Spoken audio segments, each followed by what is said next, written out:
I was standing in front of the painting when an unknown man handed me a note. "Stay calm and follow me." I was surprised, but he whispered, "The man in the corner of the hall is watching you." I turned around and froze. It was... Before we continue, please subscribe to the channel and let us know where you are listening in the comments. The painting before me showed fractured faces, a family torn through prismatic light. I'd been standing there 10 minutes, maybe longer, letting retirement feel like something I deserved rather than something I'd lost. February afternoons in Portland carried a particular gray weight, but inside the museum, the light fell clean across polished floors. I'd become comfortable these past 2 years living with Blanche and Glenn. My daughter had insisted after Martha died, and I'd resisted less than I should have. This morning over breakfast, she'd mentioned downsizing. "Just think about it, Dad," she'd said, buttering toast. The suggestion hadn't bothered me then. The stranger appeared at my elbow without sound. "The composition in this piece is remarkable, don't you think?" His voice carried an educated smoothness, addressing the small cluster of visitors nearby. The way light fractures through the frame. Something pressed into my palm, paper, folded tight. His fingers were gone before I could react, but he'd moved closer now, his shoulder nearly touching mine. We both faced the fractured family. "Act calm and follow me," the note read when I unfolded it slightly. My courtroom composure, built over 3 decades on the bench, kept my expression neutral. But my pulse kicked up. The man leaned in, his whisper urgent and direct. "The man in the corner of the hall is watching you. Don't turn quickly." Every instinct screamed to look. I didn't. Not immediately. Instead, I studied the painting harder, buying seconds to think. Who watches a retired judge in an art museum? Why would someone warn me? The stranger shifted his weight, angling his body as though discussing the artwork. "Don't turn suddenly. Follow my lead." I couldn't help it. My head turned, slow and casual, scanning the gallery as though admiring the space. That's when I saw him. Stewart. My son-in-law stood partially obscured by a marble column, phone pressed to his ear, eyes tracking me. He'd told us this morning he'd be in Seattle today. Business meetings. Blanche had kissed him goodbye at the door while I'd poured coffee. The wrongness of it hit my stomach like a fist. "Who are you?" I kept my voice barely audible, still facing the painting. "What's happening?" "Private detective, David Chen. Your daughter Cora hired me." He touched my elbow lightly, a guide more than a grip. "We need to talk somewhere private, now." Cora, my younger daughter, the one who'd moved to Eugene 5 years ago. She'd hired a detective? David began walking, and I followed. We moved naturally, 2 museum goers transitioning between galleries. He steered us toward a doorway marked "Staff Only" near the contemporary wing. My mind raced through possibilities, each worse than the last. Stewart watching me. Stewart lying about Seattle. Cora hiring investigators. A security guard glanced up as we approached the staff door, but David produced some credential I didn't catch, offered a pleasant nod, and we slipped through. The service corridor was bare concrete and fluorescent lighting, industrial after the gallery's elegance. Our footsteps echoed. David moved quickly now, leading me to a stairwell that smelled of paint and cleaning solution. He turned to face me, pulling a business card and a thin folder from his jacket. The card read, "David Chen, Private Investigations, licensed and bonded." "Your daughter Cora hired me 3 weeks ago," he said, his tone shifting from urgent to professional. "She noticed something off about her sister's behavior." The words hung in the stale air. Something off about Blanche, my daughter, my oldest child, who'd taken me in, who'd insisted I shouldn't be alone after Martha's funeral, who'd made room for me in her home and her life. "Off how?" My voice came out harder than intended, the judicial tone I'd used for hostile witnesses. David opened the folder. Inside were photographs, time-stamped and clear. The first showed Blanche and Stewart entering a building I didn't recognize.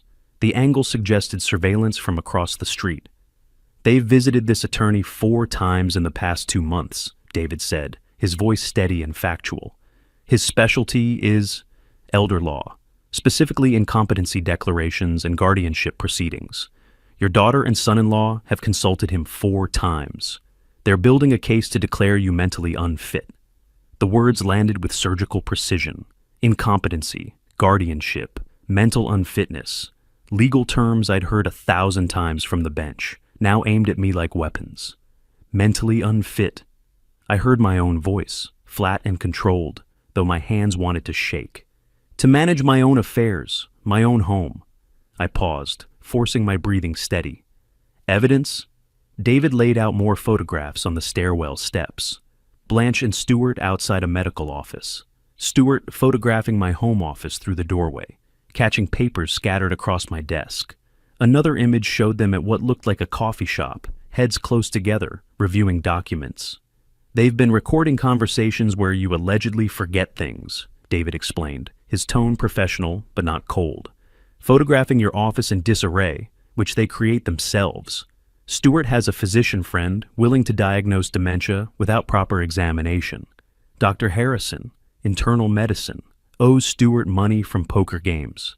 The pieces assembled themselves in my mind with terrible clarity. Blanche asking if I'd remembered appointments I'd never made, her concerned expression when I looked confused. Stuart moving my car keys, then finding them an hour later in obvious places, suggesting gently that I should be more careful. Documents vanishing from my desk, only to reappear days later while they exchanged meaningful glances. They've been setting me up, I said, and the words tasted like poison. For 3 months, systematically.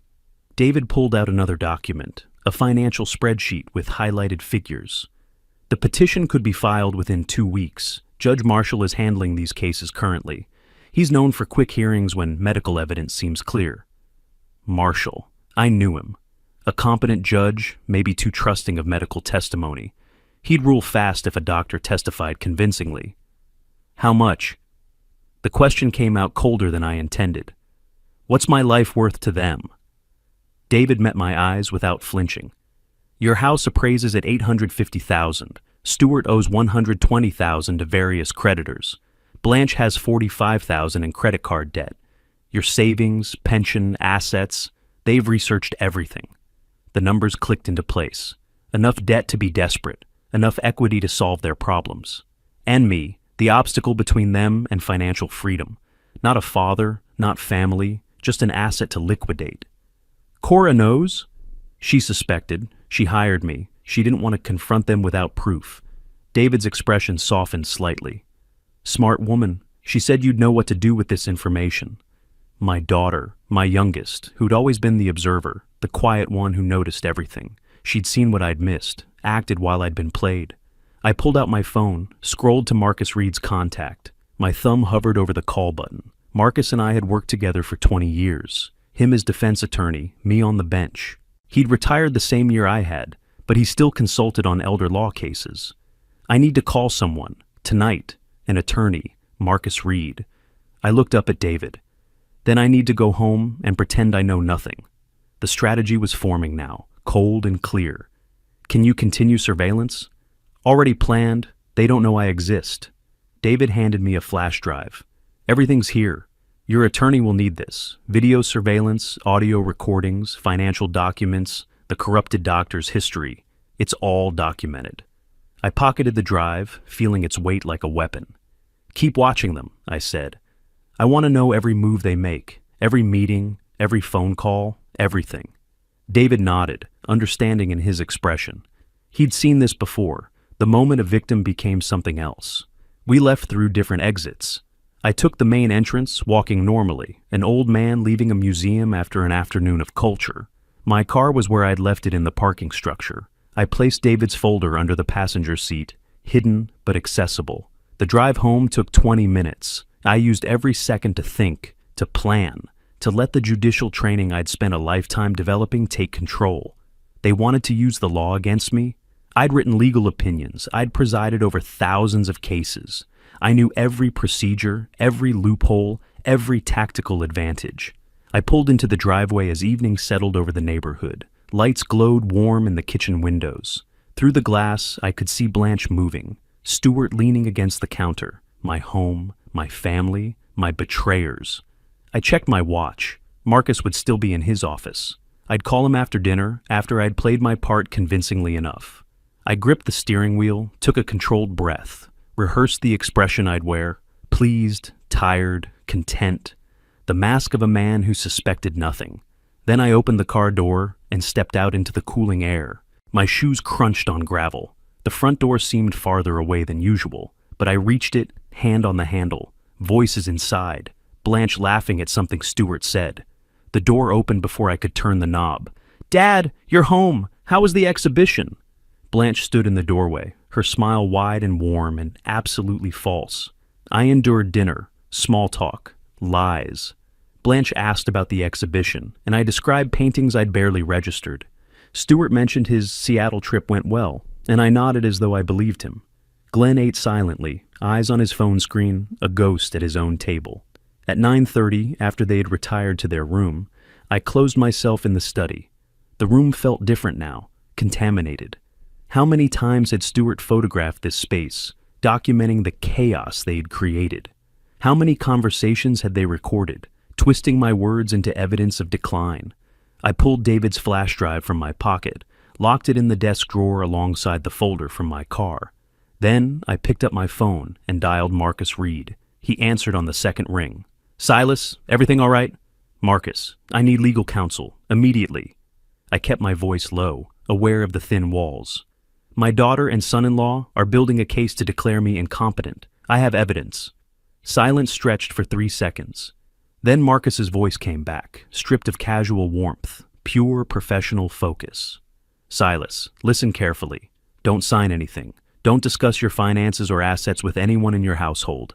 Come to my office at 8 tomorrow morning. Bring everything you have." "I will."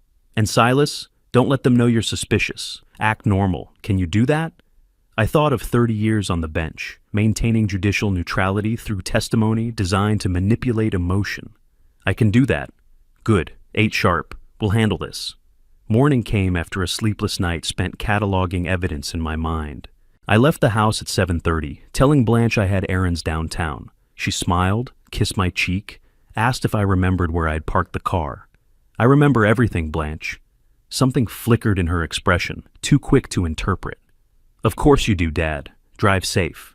Marcus's office occupied the 14th floor of a glass tower in downtown Portland. I'd been here dozens of times over the years, but never as a client. The receptionist recognized me, offered coffee, led me to the conference room where Marcus waited. He'd aged well like me, silver hair, sharp eyes, the bearing of someone who'd spent decades in courtrooms. We shook hands, and he gestured to the leather chair across from him. "Show me what you have." I laid out David's folder. Marcus studied each photograph methodically, making notes on a legal pad. When I handed him the flash drive, he plugged it into his laptop and watched the surveillance footage in silence. His jaw tightened as he reviewed the audio recordings, Blanche and Stuart discussing their timeline, Stuart coaching the corrupt doctor on what testimony to provide. "This is conspiracy to commit fraud," Marcus said finally, his voice controlled but hard. "Elder abuse, possibly criminal. We need to move fast, document your competency, protect your assets, and gather evidence of their activities. If they file first, you're fighting defensively."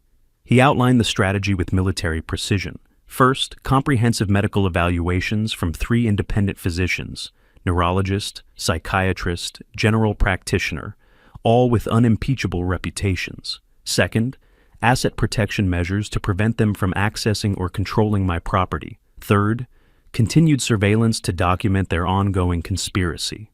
"How long before they could file?" I asked. 2 weeks, maybe 3. Judge Marshall moves quickly when he sees medical evidence. We use that time to fortress your assets and prepare countermeasures. When they move, we'll be ready.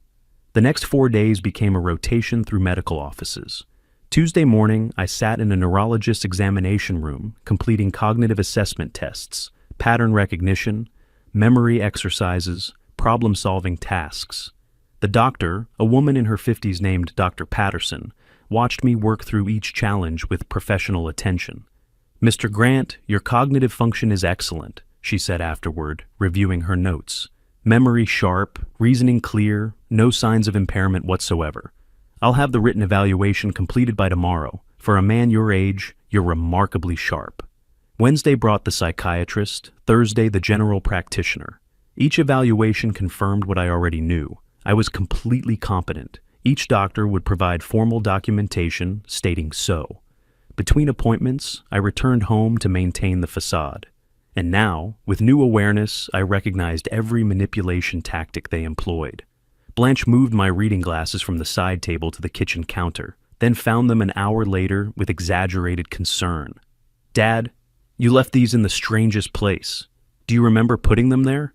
"I must have been distracted," I said, though I'd watched her move them through the study doorway. Stuart mentioned appointments I'd never made, implying memory gaps. "Weren't you supposed to meet someone today? You seemed concerned about it yesterday." "I have no appointment scheduled." "Huh, must have misunderstood." They spoke loudly, as though I were deaf. They exchanged meaningful glances when I hesitated over any decision, even simple ones like choosing dinner. Each gesture, each comment, each staged incident.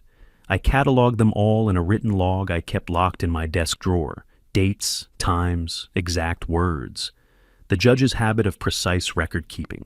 At breakfast Friday morning, Blanche brought up the house again. "Dad, I was thinking, this place is so much work for one person. Have you considered somewhere smaller, more manageable? There are lovely communities for active seniors." "I manage fine, Blanche. I've lived here 30 years. I'm not going anywhere." Her smile didn't reach her eyes. "Of course, just thinking ahead." That afternoon, David called with updated financial intelligence. I took the call from my car, parked in a grocery store lot. "More information on Stuart," he said, voice crisp. "Gambling debts, $20,000 to a private lender, $40,000 in personal loans, $60,000 in failed business investments. He's drowning." Blanche maxed out 5 credit cards, luxury purchases, spa treatments, designer clothes. They need money fast. The numbers painted a clear picture: desperation, urgency. My house worth $850,000 represented their salvation, and I was the obstacle between them and financial survival. "Keep watching them," I said. "Document everything." "Already on it." By week's end, I sat in Marcus's office for our final strategy session. Medical reports spread before us, all confirming competency. Marcus slid a fresh document across his desk. Asset protection plan. Phase 1 complete. Now we protect what's yours before they can touch it. I picked up the pen, began reading the transfer documents. Outside the office window, Portland rain began falling, soft and steady. Marcus continued, his voice carrying satisfaction I recognized, the pleasure of outmaneuvering an opponent. "Tomorrow, we move your money. Then we talk to your daughter Cora about the house. They won't know what hit them until—" Monday morning, I walked into Pacific Northwest Bank, not my usual branch. The banker, a composed woman named Ms. Richardson, led me to a private office with frosted glass walls. "Mr. Grant, I'm moving $340,000 from your accounts at First National to this new account," she said, typing efficiently. "The transfers will complete within 48 hours. You'll receive confirmation documents." Perfect. I watched the screen, seeing decades of savings, pension deposits, careful investments reduced to numbers on a display. "And this account remains solely in my name, correct? No joint access, no secondary authorization?" "Correct. Only you have access. Complete privacy." I signed the authorization forms with steady hands. Each signature moved money beyond Blanche and Stuart's reach. By Wednesday evening, $340,000 sat in an account they didn't know existed. I left $15,000 in the original accounts, enough for household expenses, not enough to raise immediate suspicion. Financial foundation secured. Thursday morning brought the more complex maneuver. I met Marcus and Cora at his office. My younger daughter looked worried, angry, ready for answers. I slid the folder containing the house deed across the conference table to her. "Your sister and Stuart plan to declare me incompetent, gain guardianship, and sell the house," Marcus explained, his voice matter of fact. "By transferring 50% ownership to you, we prevent that. They can't sell property they don't fully control." Cora's face shifted from confusion to understanding to fury. "Blanche would do this? Put you in a home and steal everything?" She turned to me, her eyes fierce. "What do you need me to do?" "Co-own the house, sign the transfer documents, help me protect what I built." I met her gaze steadily. "Your sister made her choice. I'm making mine. I'll do it, whatever you need." Friday afternoon, we sat in a notary's office.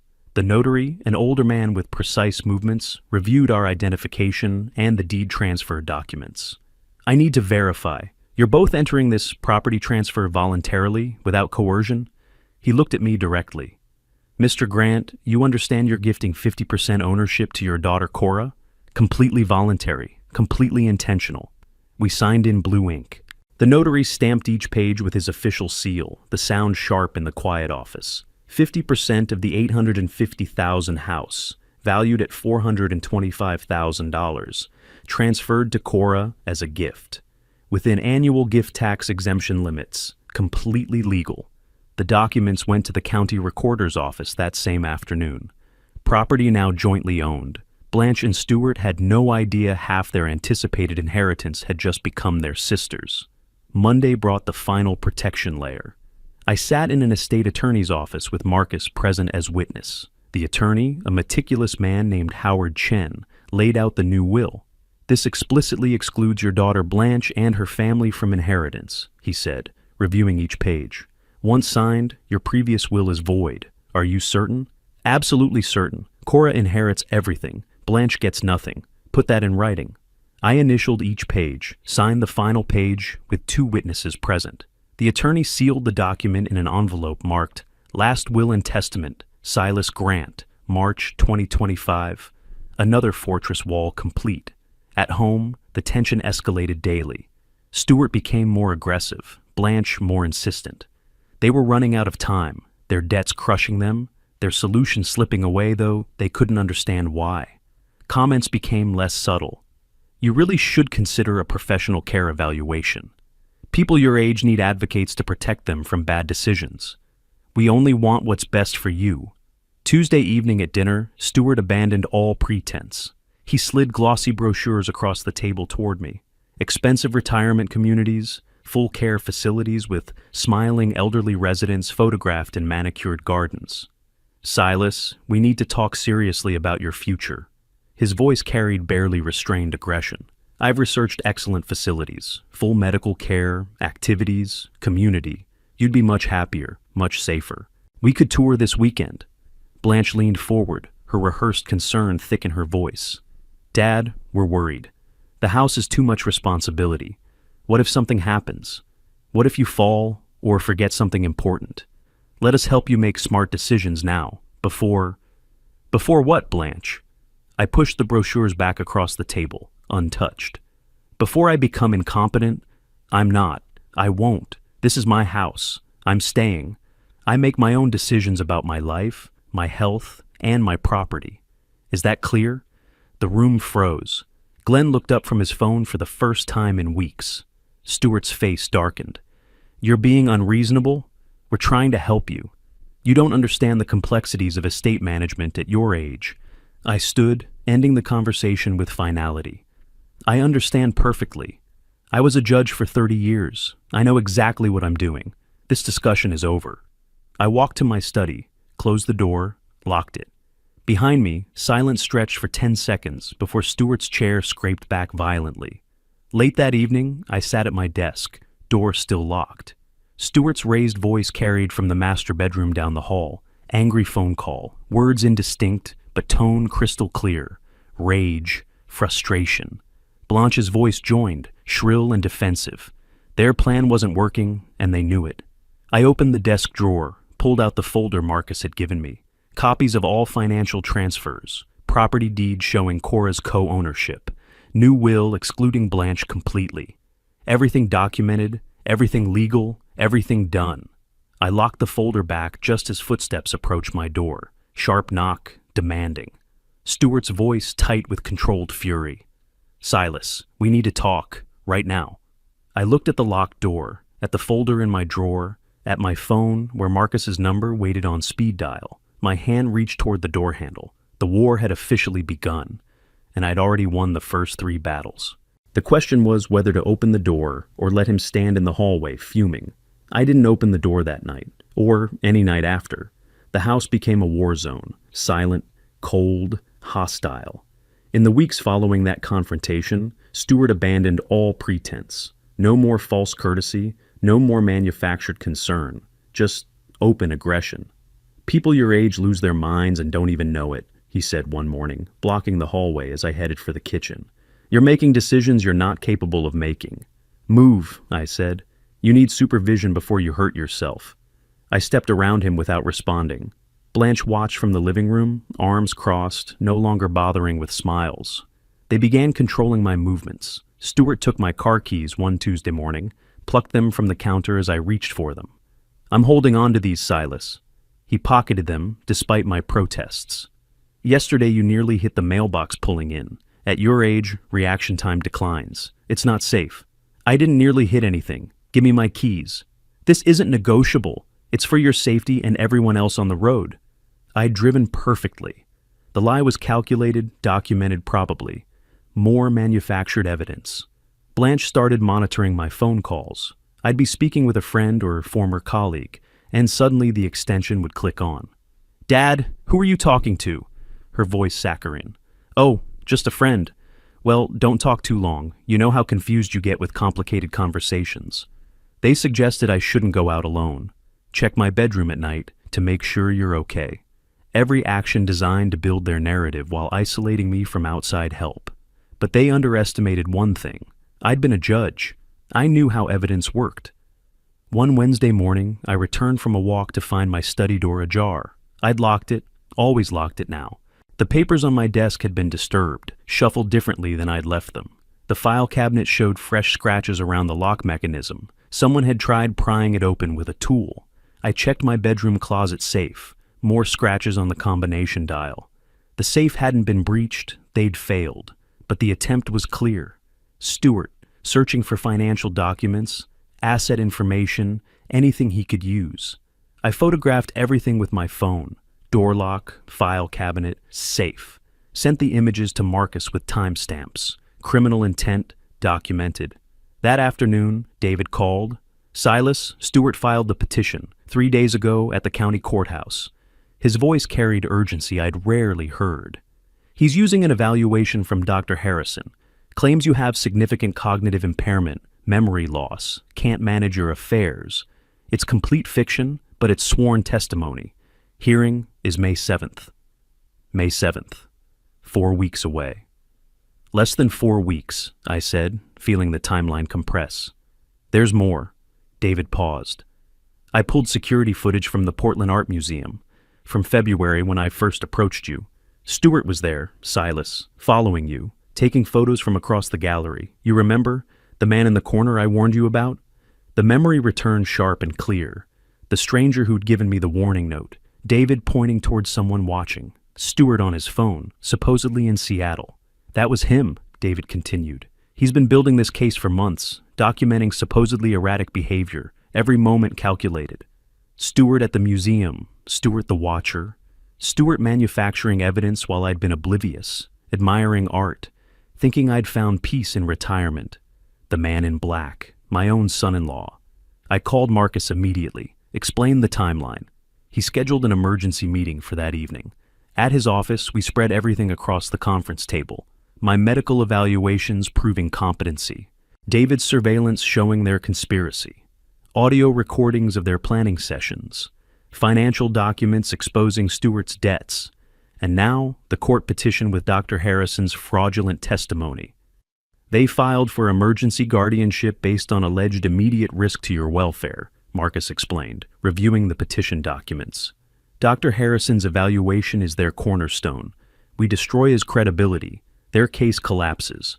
I'm requesting his patient records, financial records, communication with Stuart. We prove fraud, they face criminal charges. What do I need to do? Marcus looked at me directly, colleague to colleague. Testify, clearly, confidently. Let Judge Marshall see you're completely competent. Bring your medical evaluations from 3 independent doctors. Bring evidence of their conspiracy. Let the facts speak. I nodded. Facts, evidence. The currency of justice. I returned home after midnight. The house was dark except for a lamp in the living room. Stuart sat waiting. He stood as I entered, blocking my path to the study. Blanche appeared beside him. We filed papers with the court, Silas. Stuart's voice carried threat beneath false concern. Competency evaluation. They'll appoint a guardian, someone to manage your affairs, make proper decisions. You need supervision, professional care. This is happening whether you cooperate or not. Blanche nodded, defensive. We're doing this because we love you, because you can't see what's happening to you. Someone has to protect you from yourself. I met Stuart's eyes, let silence stretch between us, then spoke, ice cold. I'll see you in court, both of you. Stuart's face registered shock. You knew? How long have you... I walked past them toward my study. Long enough, court will decide who needs protection from whom. The following 3 weeks passed in tense preparation. I spent days locked in my study, reviewing evidence with Marcus, preparing testimony. Stuart and Blanche and I barely spoke, passing in hallways without acknowledgement. Glenn stayed away, spending more time on campus than home. I documented every interaction, every threat, every restriction they imposed. The law grew thicker daily, evidence mounting like water behind a dam. The evening before the hearing, I sat in Marcus's office for final preparation. The conference table was covered with folders, medical evaluations, surveillance footage stills, financial documents, audio recordings. Tomorrow, Judge Marshall will see everything, Marcus said, reviewing testimony strategy. Your competency evaluations, their conspiracy, Dr. Harrison's fraud, speak clearly, answer directly, let the evidence work. I nodded, calm despite the stakes. Decades on the bench had prepared me for courtrooms. This was my world. The door opened. Marcus's paralegal entered with a document. Dr. Harrison's financial records just arrived. She placed the folder on the table. You were right. Stuart paid him $12,000 2 weeks before the evaluation. Marcus smiled grimly. Now we have them. I stood, gathering my copies of evidence. Tomorrow, justice.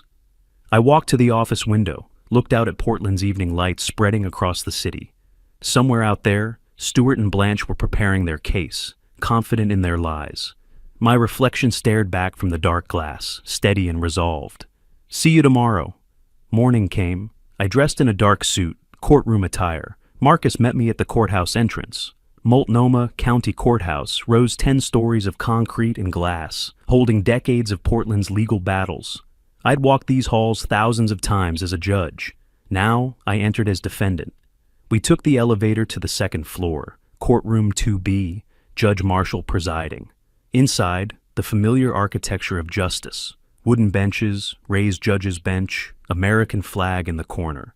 Stuart and Blanche sat at the petitioner's table with their attorney, a thin man named Wilson. They wore expressions of false concern, worried family members seeking to protect fragile elder. I sat beside Marcus at the respondent's table, relaxed, ready. All rise. Judge Marshall entered, a gray-haired man in his 60s. I knew him slightly, competent judge, experienced in elder law, watchful for fraud. He settled into his chair, reviewed the file briefly. Be seated. In the matter of Stuart Grant and Blanche Grant petitioning for guardianship of Silas Grant. Mr. Wilson, present your case. Wilson stood. Your Honor, petitioners seek guardianship based on significant cognitive decline. Medical evidence will show respondent can no longer safely manage his affairs or make sound decisions. We ask the court to appoint a guardian for his protection. He called Dr. Harrison to the stand. The doctor looked nervous, adjusting his tie as he took the oath. Wilson led him through direct testimony. I evaluated Mr. Grant on March 15th, Harrison said, reading from notes. He demonstrated concerning symptoms, memory lapses, confusion about recent events, difficulty following conversation. In my professional opinion, he shows clear signs of dementia. He requires supervised care and should not manage financial matters independently. Wilson nodded. In your expert medical opinion, does Mr. Grant need a guardian? Yes, immediately, for his own protection. Thank you, doctor. No further questions. Marcus stood for cross-examination. His movements were deliberate, measured. Dr. Harrison, how long was your evaluation session with Mr. Grant? Approximately 30 minutes. 30 minutes. Marcus let that hang. Did you administer standardized cognitive assessment tests, Montreal Cognitive Assessment, mini mental state examination? Harrison shifted. Time constraints didn't allow, so no standardized tests. Marcus moved closer. Did you receive $12,000 from Stuart Grant on March 1st, 2 weeks before this evaluation? The courtroom went still. Harrison stammered. Stuart owed me money from... Yes or no, doctor? $12,000, 2 weeks before the evaluation. Did you receive payment from the man seeking guardianship of your patient? Harrison's voice dropped. Yes. Your Honor, Marcus said, turning to Judge Marshall. Defense presents documented payment between petitioner and supposed expert witness, demonstrating financial incentive for predetermined diagnosis. Judge Marshall's expression hardened. He made notes. Counsel, present your evidence. Marcus opened the first folder. Your Honor, defense presents 3 independent medical evaluations of Silas Grant conducted in March 2025. Dr. Patricia Chen, neurologist, finds no cognitive impairment. Dr. Robert Kim, psychiatrist, confirms normal mental status. Dr. Sarah Thompson, general practitioner, reports excellent cognitive function. All 3 doctors' findings directly contradict Dr. Harrison's claims. Judge Marshall examined the documents carefully. These are comprehensive evaluations, standardized testing, multiple sessions. Continue. Marcus activated the courtroom screen. Defense also presents surveillance evidence. This video shows Stuart Grant and Blanche Grant deliberately creating disorder in respondent's home office, then photographing it. The footage played, Stuart moving papers, Blanche scattering documents, both taking photos with their phones. The timestamp, clear, March 10th, 2025. This audio recording captures their conversation, planning to, quote, declare the old man incompetent and get control of the house.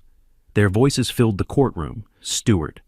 Once we have guardianship, we can sell the house, pay off debts. Blanche. How long before the hearing? Stuart. Marshall moves fast. 2 months, maybe 3. Judge Marshall's jaw tightened. Your Honor, defense calls Silas Grant to testify. I stood, walked to the witness stand, took the oath. My voice was steady, clear. Marcus led me through background. My career as circuit court judge. 32 years on the bench. My awareness of Stuart and Blanche's financial situation, their systematic manipulation attempts. Mr. Grant, you're aware these proceedings allege you cannot manage your own affairs? I'm aware. The allegations are false. I've proactively protected my assets, documented their fraud, and retained legal counsel. Those aren't actions of an incompetent person. Judge Marshall leaned forward. Mr. Grant, walk me through your daily routine. What did you do yesterday? I described my morning walk, reading the newspaper, reviewing legal documents with Marcus, preparing testimony, cooking dinner. Every detail precise, every memory clear. The judge nodded. Mr. Stuart Grant, take the stand. Stuart approached reluctantly. Judge Marshall didn't wait for Wilson's questions. Mr. Grant, I've heard an audio recording of your voice stating, we need to get him declared incompetent before he changes the will. Explain this statement. Stuart fumbled. That was taken out of context. We were just concerned about his welfare. Context appears clear, Mr. Grant. You discuss legal strategy to gain control of assets, not medical concern. Stuart had no answer. Judge Marshall reviewed his notes for 30 seconds. Then he spoke, his voice carrying the weight of judicial authority. Petition denied. Mr. Silas Grant demonstrates full mental capacity. Evidence suggests petitioners engaged in conspiracy to defraud and elder abuse. I'm referring this matter to the district attorney, Dr. Harrison. The medical board will receive full transcript. Dismissed. The gavel fell. Stuart and Blanche sat frozen. Their attorney gathered papers quickly, preparing to exit. In the courthouse hallway, Stuart approached me, anger breaking through shock. You set us up. You knew everything from the beginning. I faced him calmly. I was a judge for 30 years, Stuart. You tried to use the legal system against me, in my world. Did you really believe you'd succeed? He had no response. Blanche pulled him away. They disappeared down the hallway, their attorney already gone. Marcus shook my hand. Complete victory. Petition dismissed, criminal referral filed, doctor facing investigation. I nodded, but showed no triumph. They still live in my house, Marcus. This isn't over. His expression turned serious. Then we moved to phase 2. We stood on the courthouse steps, afternoon sun breaking through Portland clouds. Marcus reviewed next steps. District attorney will investigate. Criminal charges possible. Elder abuse, fraud, conspiracy. Dr. Harrison will lose his license. Stuart and Blanche face serious consequences. They still have keys to my house, I said. Court victory doesn't change that I share a roof with people who tried to steal my life. Marcus pulled out his phone. Then we file the papers, civil lawsuit for damages, eviction proceedings. We remove them legally, permanently. Below us, Stewart and Blanche stood on the sidewalk, conferring urgently with Wilson. The attorney shook his head, walked away, abandoning them. They stood alone, defeated but still dangerous. I turned to Marcus. File the papers, lawsuit for emotional damages and attempted fraud. Start eviction process, I want them out. Marcus began dialing. The call connected. Linda, prepare 2 filings, civil suit and eviction notice for... 2 weeks after court victory, I set the next phase in motion. Marcus filed the paperwork. Process server found them at home, midday Tuesday. I wasn't there when the doorbell rang, but Marcus called afterward to describe Stewart's face when he opened the envelope. The blood draining, the hands trembling. 2 documents inside. First, demand for back rent, $2,500 per month for 24 months of occupancy. Total, $60,000. Second, civil suit for emotional damages from conspiracy and attempted elder abuse. Total, $75,000. Combined claim, $135,000. They can't pay, I said to Marcus that afternoon in his office. Correct. He spread the legal filings across his conference table. Oregon unjust enrichment law is clear. They occupied your property for 2 years without compensation. Fair market rent is $2,500 monthly. That's $60,000 total. Emotional damages are documented through their conspiracy, your stress, the court case. Both claims are solid. How long? Marcus smiled grimly.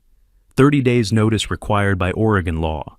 We send demand now, file eviction mid-June, hearing early July, enforcement by end of July. They're out by August. I reviewed the documents methodically, signed the authorization forms. Each signature another nail in their coffin, not driven by anger, by arithmetic, cause and consequence. Stewart's situation collapsed rapidly after that. His employer, a mid-sized construction firm, fired him when the court proceedings became public. Elder abuse investigation made him a liability. No one wants management accused of defrauding family members. No income. $120,000 in existing debt. Now, $135,000 in new claims. Creditors intensified collection efforts, threatening calls starting at 8 in the morning, demand letters arriving daily. Blanche's credit cards all maxed at $45,000 total. They were financially destroyed. They couldn't hire an attorney to defend against my suits, could barely afford food. 3 days after the papers were served, Blanche called Cora. I heard about it from my younger daughter that evening. She begged, Cora said, voice tight with controlled anger. Said you were being cruel, vindictive, destroying the family. Asked for money, for a loan, for a place to stay. What did you tell her? That she tried to steal your house and commit fraud. That she's not a victim, she's a criminal who got caught. That I wouldn't help her escape consequences of her own choices. Cora paused. She called me heartless, then she hung up. I'm sorry you had to deal with that. Don't be. She made her bed. Now she sleeps in it. The household atmosphere became unbearable. Stewart drank heavily, started before noon most days. His aggression surfaced in vicious comments whenever we passed in hallways. Blanche alternated between crying and screaming accusations. One evening, she cornered me in the kitchen. How can you be so cruel? Tears streaked her face, mascara running black. I'm your daughter. I set down my coffee cup carefully. You stopped being my daughter when you decided I was worth more to you institutionalized than free. You made a calculation. You lost. Accept it. We needed that money. We have debts, problems. You never cared about that. I care about justice. You're experiencing consequences of your own actions. That's not cruelty. That's accountability. She screamed something incoherent and fled upstairs. Stewart appeared in the doorway, drunk, swaying slightly.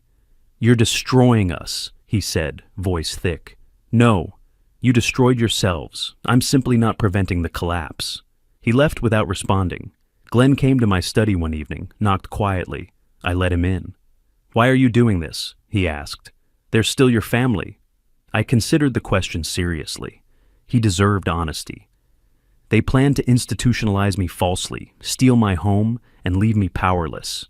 When family betrays you this completely, what remains? I'm holding them accountable. That's not cruelty. That's justice. Glenn looked at the floor. I knew something was wrong. I didn't stop them. I'm sorry. You're 19. You stayed silent, but you didn't participate. Learn from this, Glenn. Choose your own path. You're not responsible for their choices. I'm moving out, going to my dad's. I can't watch this anymore. That's wise. Take care of yourself. He left 3 days later, early morning, a note on the kitchen counter. One less person I'd have to evict. Late June, Stuart confronted me in my study doorway. Drunk, aggressive, desperate. You can't throw us out. We have nowhere to go. You're going to make your own daughter homeless? I didn't look up from my papers. You were going to institutionalize me and sell my house. You'd have made me homeless, except I actually built this home. You tried to steal it. We needed that money. You don't understand? I finally looked at him, ice cold. I understand you committed fraud. I understand you face criminal investigation. I understand Oregon law allows me to evict non-paying occupants, which is what you are. Leave my study. He stood there shaking with rage for 10 seconds, then turned and left. The next morning, Marcus called. Silas, they haven't responded to the demand. No payment, no contact, no attorney. Ready to proceed with eviction filing? I didn't hesitate. File it. I want them out. That afternoon, Marcus and I went to the county courthouse. He submitted the eviction paperwork to the clerk's office. Forms stamped, case number assigned, hearing date scheduled for mid-July. The clerk handed Marcus the official copy. 30-day notice must be served immediately. Marcus nodded, already had the drafted notice in his briefcase. We walked down the courthouse steps into afternoon sunlight. Across the street, I spotted Stuart's car parked outside a bar, 11 in the morning on a weekday. He's falling apart, I said. Marcus followed my gaze. They both are. This ends one way. Them leaving voluntarily or the sheriff removing them forcibly. Their choice which. He pulled out his phone, called the process server. Need eviction notice served today. Yes, same address as before. I watched the courthouse doors revolve with other people's legal problems, knowing my own solution approached. Marcus confirmed into the phone, then turned to me. Server will deliver notice within 2 hours, July 15th. That's their deadline. After that, he didn't finish, didn't need to. 30 days passed slowly. They stayed, angry and desperate. July 15th arrived, eviction day. I woke knowing it would end today. Marcus arrived at 9, carrying his briefcase and legal documents. We sat in my study while the house remained silent above us. Stuart and Blanche knew what was coming. They'd had 30 days to prepare, but I'd seen no evidence of packing until yesterday afternoon. At 10 o'clock precisely, the doorbell rang. 2 sheriff's deputies stood on the porch, professional and calm. One held a clipboard with the court order. The other surveyed the property with experienced eyes. He'd done this before, many times. I watched from the study doorway as Stuart answered, already drinking. I could smell it from across the room. The deputy spoke clearly.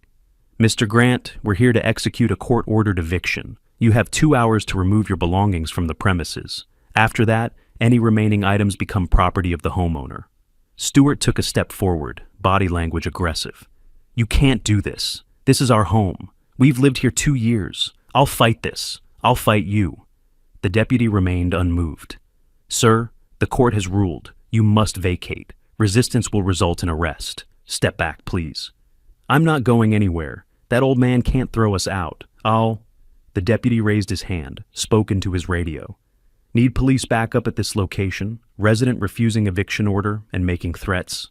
Within 5 minutes, 2 city police officers arrived. One approached Stuart with calm authority. Sir, I need you to calm down immediately. You're being given a lawful order to vacate. You have 2 choices. Leave peacefully or be arrested for trespassing and interfering with a court order. Which will it be? Stuart backed down, shoulders slumping. Fine, we'll leave. But this isn't over. Actually, sir, it is. And if you return to this property without permission, you'll be arrested immediately. Do you understand? Stuart nodded, hatred burning in his eyes, as he looked past the officers toward where I stood watching. Blanche appeared on the stairs, moving like a ghost through rooms she'd occupied for 2 years. She touched furniture, picked up framed photographs, set them down again. Mascara ran down her face in black streaks. She approached me, desperate. Dad, please, don't do this. I'm your daughter. We made mistakes, but we're family. Where are we supposed to go? I met her eyes without flinching. You tried to have me declared incompetent. You forged medical documents. You planned to institutionalize me and sell my house. You stopped being my family when you became my enemies. We needed help. We have debts, problems. You never cared about that. You only care about yourself. I care about justice. You're experiencing consequences of your own actions. That's not cruelty. That's accountability. She screamed at me, heartless, cruel, vindictive, words dissolving into sobs. Marcus stepped between us. Mrs. Grant, you need to continue packing. You have limited time. Use it. The next 3 hours passed in systematic removal. Stuart and Blanche loaded belongings into a rented moving truck parked in the driveway. Furniture, clothes, personal items, though not much. They'd accumulated little in 2 years, spent money rather than saved. Neighbors watched from windows. I didn't care. Stuart made multiple trips, each time shooting venomous glares toward my study window. Blanche sobbed throughout, but kept packing. They barely spoke to each other, the pressure fracturing their relationship too. "Where's Glenn?" Blanche asked one deputy at some point. "Why isn't he helping?" "He left weeks ago," Stuart snapped at her. "Took everything, ran to his real father. Everyone's abandoning us." "Even my own son left me," she wailed. "Shut up and pack. We don't have time for your hysteria." I observed from my window, expression neutral. When external enemies disappear, allies become targets. Predictable. By early afternoon, the truck was loaded. They'd rented a small apartment in outer Portland, Stuart had mentioned to the deputies. Cheap, barely adequate, all they could afford on nothing.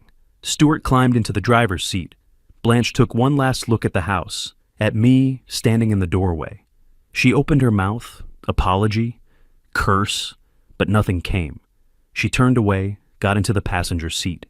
The engine started. The truck pulled away down the street. Gone. The deputy approached with completion paperwork. "Mr. Grant, the sheriff's office has completed eviction enforcement. Residents have vacated. Property is now exclusively in your possession. Here's your copy." Marcus shook hands with both deputies. "Thank you, officers. We appreciate your professionalism." After they left, Marcus turned to me. "It's done. Your home is yours again. They have no legal right to return. If they try, it's criminal trespass. Immediate arrest." I nodded slowly.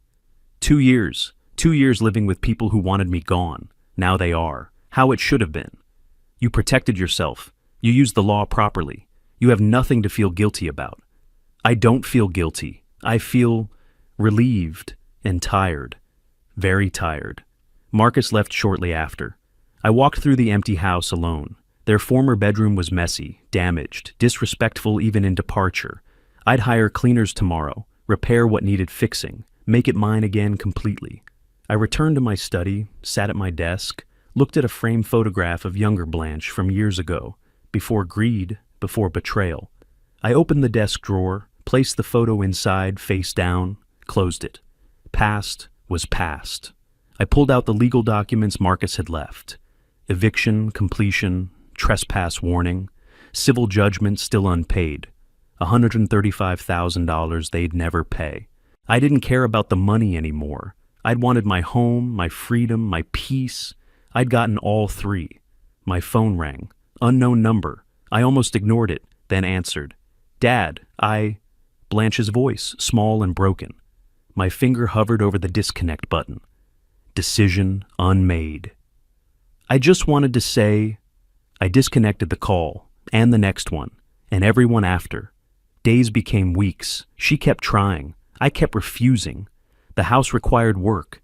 2 years of occupation had left marks, scuffed walls, stained carpets, broken fixtures, general neglect. The week after eviction, Cora arrived with cleaning supplies and a contractor's number. "Let's fix this," she said simply. We spent August transforming the space. Cora painted the living room while I replaced broken door hinges. We hired professionals for major repairs, new carpet in the hallway, refinished hardwood in the dining room, fresh tile in the bathroom Stuart had damaged. But we handled the smaller work ourselves, scrubbing and painting side by side. 2 years they lived here and treated it like this? Cora examined a hole punched in the bedroom wall. "Your own daughter?" I tested the damaged drywall with my fingers. They never saw it as home, They saw it as an asset to liquidate. Different perspective creates different behavior. I'm glad we're fixing it together, making it yours again, ours. Thank you for helping, and for hiring David. Without that warning at the museum, I might not have protected myself in time. She nodded, returned to painting. My phone continued ringing. Blanche's number, always. I'd glance at the screen, watch it light up, wait for it to stop, delete the voicemail notification without listening. Marcus had advised against contact, could complicate legal proceedings still finalizing. I didn't need the excuse. I had no desire to hear her voice. Marcus provided updates through legal channels. Stewart had been fired from a new job. The scandal followed him. Elder abuse investigation, a matter of public record. No employer wanted the liability. Blanche lost her position at the medical clinic. Reputation destroyed in the medical community. Their cheap apartment barely affordable. Debts crushing them. Stewart's drinking has increased, Marcus reported during one meeting. Arguments audible to neighbors, marriage fracturing. I signed documents he'd spread across my dining table without comment. They'd destroyed my family. Now they destroyed each other. I felt no satisfaction in their suffering, but no pity either. Natural consequences. Mid-August, an email arrived from Glenn. Brief, awkward, but genuine. Mr. Grant, I moved in with my dad, going back to college, working part-time. I'm sorry I didn't speak up when I should have. I was a coward. I hope you're doing okay. I'm trying to do better. Glenn? I showed it to Cora during our evening painting session. Think he means it? She asked, reading. Maybe. He's young. People can change, or they can't. Time shows the truth. I filed the email away. Maybe Glenn learned something, maybe not. A handwritten letter arrived from Blanche, forwarded through Marcus's office to avoid direct contact. Several pages, substantial. I held the envelope, contemplated opening it. Whatever she'd written, apology, justification, plea, didn't matter. Written words couldn't undo conspiracy and betrayal. I slid it into my desk drawer unopened. Marcus visited with final settlement documents in late August. They declared bankruptcy, he explained, reviewing papers. Court extracted $45,000 before protection kicked in. Rest is uncollectible. You'll never see the full judgment. I signed the papers with steady hands. I didn't do this for money. I did it for my freedom and my home, both achieved. Criminal investigation remains open. DA hasn't filed charges yet. Elder abuse cases compete with violent crimes for resources. They may still face charges, or they may not. Either way, they're gone. That's what mattered. Marcus hesitated. You should know. Blanche has been calling my office too, asking me to convince you to talk to her. I've declined to relay messages. Good. Keep declining. I have nothing to say to her. David Chen delivered his final report the following day. Comprehensive documentation. Timeline of surveillance. Evidence collected, case notes, professional closure. You did excellent work, David. I accepted the thick-bound report. Thorough, professional, timely. You gave me the advantage I needed. Your daughter Cora hired me. Smart woman. She sensed something wrong and acted on instinct. That saved you. I'm aware. I'm lucky in at least one daughter. We shook hands. He left. I filed the report away, knowing I'd probably never need it again, but grateful to have it. That evening, Cora and I sat in the renovated living room with coffee. Fresh paint still faintly scented the air.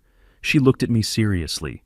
Dad, I want to thank you, not just for protecting the house, for showing me it's okay to set boundaries, even with family, especially with family. Family means different things to different people. To Blanche, it meant access to resources. To Stewart, it meant opportunity for exploitation. To you, it means something better. To me, it means loyalty, support, truth. You gave me all of those. Blanche gave you none. She made her choices. I made mine. Both of us live with consequences. I'm glad you chose yourself. You taught me I can do the same if I ever need to. I hope you never need to, I said quietly. But if you do, remember, choosing yourself isn't selfish. Sometimes it's survival. She hugged me then, rare physical affection in our relationship. I stiffened briefly before accepting it, patting her back awkwardly. Late August evening, I sat in my renovated study. Fresh paint smell lingered. New desk lamp cast warm light across refinished wood. I reviewed David's final report one last time before filing it permanently. My phone buzzed. Blanche again. 10th call this week. I watched her name flash on the screen, waited for it to stop. Voicemail notification appeared. I deleted it without listening, as always. I opened the desk drawer to file David's report. Saw Blanche's unopened letter underneath other papers. Pristine envelope, her handwriting on the front. Dad, it said, just that. I considered taking it out, reading it finally. My hand hovered over the envelope. The door opened. Cora entered carrying 2 mugs of coffee. Working late? I closed the drawer, leaving the letter unread. Just finishing up. Final report from David. She handed me coffee, sat in the opposite chair. Are you happy, Dad, with how this turned out? I held the warm mug, considering the question seriously. I answered her question the next day, and the day after, and every day following, through how I lived. Yes, I was happy with the outcome. Final week of August, we prepared the house for a small dinner party.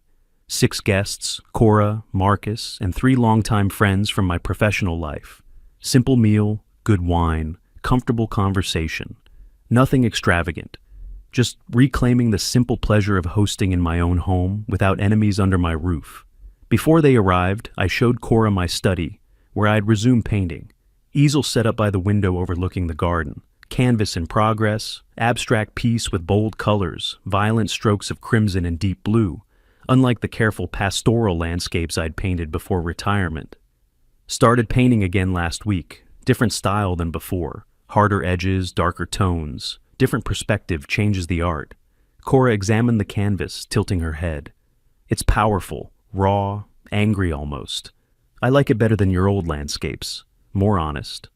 Experience changes how you see things. Can't paint innocent views after what happened, but can paint truthful ones.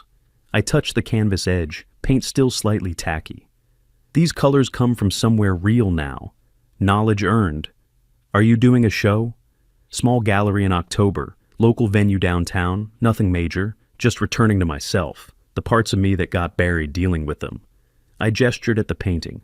This is what survival looks like in art form. Not pretty, but mine. Marcus arrived early with news, as attorneys tend to do. He set his briefcase on the kitchen counter with the weight of finality. Final chapter, he said, spreading documents across the granite surface I'd scrubbed clean of their 2 years of neglect. Stewart and Blanche appealed the civil judgment. Appeal rejected yesterday. No legal merit whatsoever. Their attorney abandoned them after the bankruptcy filing. Professional ethics, probably. No one wants to represent obvious fraud. Criminal charges? DA declined prosecution. Insufficient resources for elder abuse case when no physical harm occurred. Frustrating, but realistic. Marcus organized the papers with practiced efficiency. Civil system did the job the criminal system couldn't. You won where it mattered. Freedom, home, assets protected. Everything that counts. I accepted the outcome calmly. I didn't need them in prison. I needed them gone from my life. Permanently. Accomplished. Stewart's creditors sued separately and won. Forced bankruptcy. Liquidated what little assets they had left. Marcus pulled out another document. He and Blanche are financially destroyed. Reputations ruined in this city. She lost her clinic job. He can't find work anywhere in Portland. Background checks show the elder abuse investigation. Their consequences aren't from you anymore. They're from everyone else now. Society handles the rest. Natural outcomes of their choices. Not my concern anymore. Marcus gathered his papers, then paused. Also, Glenn contacted me last week. Wants legal advice about name change, distancing himself from the family scandal. He's in community college now, working part-time at a bookstore, paying his own way. His biological father is helping him build a better foundation. Steady guidance without enabling. Good for him. He's young enough to recover, make different choices than his parents made. I felt neither warmth nor coldness toward Glenn, just neutral acknowledgement of another person's path. Some people learn, some don't. During party preparation, mail arrived with another envelope from Blanche, handwritten again, thicker than the first. 7 or 8 pages, I estimated from the weight. I held it a moment, felt the desperation in how carefully she'd written my name, then handed it to Cora. Read it or not, your choice. I'm done with her words, written or spoken. Cora considered the envelope, turning it over in her hands, then shook her head firmly. No. If you're not reading it, neither am I. We're moving forward, not back. She had chances to be honest. 2 years of chances. She chose lies instead. She placed it in the desk drawer with the first unopened letter. 2 chances at reconciliation, Blanche had written. 2 chances I'd declined without reading a single word. Some bridges, once burned completely, stay burned forever. The dinner flowed easily, naturally, like water finding its level. Friends congratulated me on resolving a difficult situation, asked about the renovation progress, admired the results of our work. Conversation avoided dwelling on conspiracy details. Everyone knew the story from news coverage and legal gossip. No need to relive trauma over good food. Instead, we discussed future plans. My art show, Cora's business expansion into Seattle, Marcus's upcoming trial defending a whistleblower, friends' travels to Iceland and Morocco, grandchildren's college choices. Normal conversation, normal life, normal evening. Exactly what I'd wanted. Ordinary peace after extraordinary betrayal. The sound of laughter in my home again, genuine and unforced. After dessert, apple pie Cora had baked, Martha's old recipe. Marcus raised his glass of port. To Silas, who showed us that the best revenge isn't dramatic or violent. It's legal, thorough, and permanent. Who used the system correctly and won completely. Who proved that justice, properly applied, is more powerful than rage. To justice itself. I accepted the toast modestly, uncomfortable with praise even when deserved. I just protected myself, used the tools available, law, evidence, boundaries, nothing dramatic, just necessary survival. Cora added, raising her own glass. To choosing yourself when choosing others means losing yourself. To knowing when to fight and how to win. To boundaries that protect rather than isolate. To my father, who taught me strength comes in many forms. Glasses clinked around the table. A quiet moment of satisfaction shared among people who'd stood by me through the hardest months. A friend, Robert, a longtime colleague from the bench, leaned forward with genuine curiosity. Silas, you handled this with remarkable calm throughout. I don't know if I could have stayed so controlled facing that level of betrayal. How did you maintain that clarity? 30 years as a judge teaches you. Emotion loses cases. Facts win them. Every single time. I set down my glass. I treated my own situation like a case I was presiding over. Gathered evidence, built strategy, executed plan methodically. Personal feelings had no place in the process. They would have weakened my position. Another friend asked, "Do you think they'll ever understand what they did wrong?" I considered that. Understanding requires accountability. They haven't shown any. Blanche writes letters I don't read, probably explaining, justifying, seeking absolution without earning it. Stuart drinks and blames everyone else. No, they won't understand, and that's no longer my problem to solve. Guests departed by 10, warm farewells on the porch I'd pressure washed last week, removing 2 years of accumulated grime. Cora and I cleaned up together in comfortable silence, broken by occasional comments. That was nice, normal, like life before everything happened, she said, scraping plates. I dried dishes while she washed, old rhythm restored. Better than before, actually. Now I know what I'm capable of handling, what I'm willing to accept, and what I'm absolutely not. That knowledge has value you can't measure. No regrets at all? I paused, considering the question with the seriousness it deserved. About protecting myself? None whatsoever. About losing Blanche? That happened when she chose greed over family, fraud over honesty. I just acknowledged it officially. Can't regret facing truth, only regret ignoring it. I ignored it too long already. She left by 11, hugging me at the door. I walked through the quiet house, my house, truly and completely mine again. Entered my study, sat at the desk, looked at the drawer containing 2 unopened letters from Blanche. 8 or 9 pages total of words I'd never read. I considered reading them finally. Opening that drawer, breaking those seals, seeing what she'd written in her own desperate hand, then realized I didn't need to. Whatever she'd written, apology, explanation, plea, justification, didn't change the fundamental facts. She'd betrayed me systematically. I'd protected myself thoroughly. Story was over, verdict rendered, sentence served. I'd lost a daughter, but saved myself. Fair trade, necessary trade, the only trade available. I turned to the window overlooking the garden bathed in moonlight. Peaceful, just, mine. Every blade of grass, every rosebush, every stone on the path. Mine to enjoy, without fear, without watching for manipulation, without second-guessing every interaction. I opened my sketchbook to a fresh page, began a rough outline for a new painting. Not abstract this time. Architectural drawing, my house from the front, strong lines, solid foundation, clear boundaries. Every room, every wall, every window I'd defended and reclaimed through law and strategy.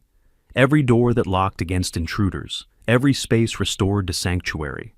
I labeled it simply at the bottom, home. Set down the pencil, leaned back in my chair, looked at the desk drawer containing those unopened letters. 2 chances at her redemption I'd declined. Some would call it cold, unforgiving, harsh. I called it complete, necessary, final. She'd written her apologies. I didn't read them. Fair exchange for the conspiracy she'd written against me in secret meetings with corrupt doctors and greedy attorneys. I stood, walked to the window. Garden below in moonlight, city lights beyond stretching toward the hills. Life continuing everywhere. I'd lost a daughter, but gained clarity. Lost family, but kept dignity. Lost comfort, but gained control. Lost illusions, but gained truth. Necessary trades, everyone. I thought about the man at the museum, David Chen, who'd handed me that folded note in February. Act calm and follow me. Simple advice that saved me. I had followed the path away from their trap toward my own salvation. Best advice I'd ever received from a stranger who became my ally. Tomorrow I'd call the gallery about my show, confirm the October dates.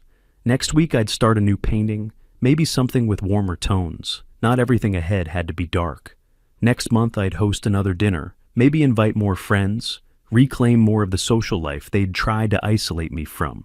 Life continued, better than before, because I knew now what I was capable of enduring and overcoming. The most elegant revenge wasn't destroying them, it was rebuilding myself, using their own weapons, law, documentation, evidence, procedure, the very system they had tried to weaponize against me to protect what was mine. They'd wanted to take everything. I'd taken back my life instead. They'd counted on my weakness. I'd shown them strength they couldn't comprehend. I returned to the desk, closed the sketchbook on the drawing of my house, switched off the desk lamp, walked through dark rooms toward my bedroom, in my house, living my life, making my choices. Every step an affirmation of freedom earned and defended. Peace achieved, justice served, story complete.